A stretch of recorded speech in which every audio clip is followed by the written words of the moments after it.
Hello farmers, welcome back to my channel. అలఫీ good morning అండి. Video ద్వారా Anantapuram tomato market యొక్క స్టాక్ ఇన్ఫర్మేషన్ షేర్ చేస్తున్నాను.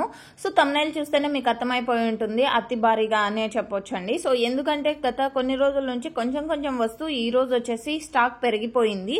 సో నాకు తెలిసిన రీజన్స్ ఏమి అంటే గనక ఇతర మార్కెట్లకు వెళ్తున్నటువంటి స్టాక్ మేబీ ఇక్కడికి వచ్చి ఉండొచ్చు, అండ్ లేదా కొంచెం వదిలేసి ఉంటారు కదండి, అంటే ప్రైస్ లేక ఇన్ని రోజులు. సో అలా పాత తోటల నుంచి టమోటా మేబీ అవి వచ్చిండొచ్చు అని నేను అనుకుంటున్నాను. సో ఇవి కాదు రీజన్స్, అంటే వేరే రీజన్స్ ఏమైనా ఉంటే మీకు తెలిసి ఉంటే ప్లీజ్ కామెంట్ సెక్షన్ లో తెలియచేయండి. సో ఓకే ఫ్రెండ్స్, ఇక ఈ రోజు ముందుగా డేట్ వచ్చేసి 23వ తేదీ సెప్టెంబర్ నెల 2025 సంవత్సరం. ఇక ఈ రోజు అనంతపురం టోటల్ టమాటా స్టాక్ వచ్చేసి 2 లక్షల ప్లస్ బాక్సెస్ వచ్చిందండి. 2 lakhs ప్లస్ బాక్సెస్ వచ్చింది total tomato stock. And stock అయితే ఎక్కువగానే వచ్చింది, క్వాలిటీలకి మంచి ప్రైస్ వెళ్తోందండి, ఇది మీరు గమనించగలరు. సో ఓకే ఫ్రెండ్స్, ఇదండి ఇన్ఫర్మేషన్. అండ్ నెక్స్ట్ వీడియో ద్వారా ప్రైజెస్ ఇన్ఫర్మేషన్ షేర్ చేస్తాను, ఎందుకంటే ఇంకా ఆక్షన్ అనేది స్టార్ట్ అవ్వలేదు. So thank you for watching this video.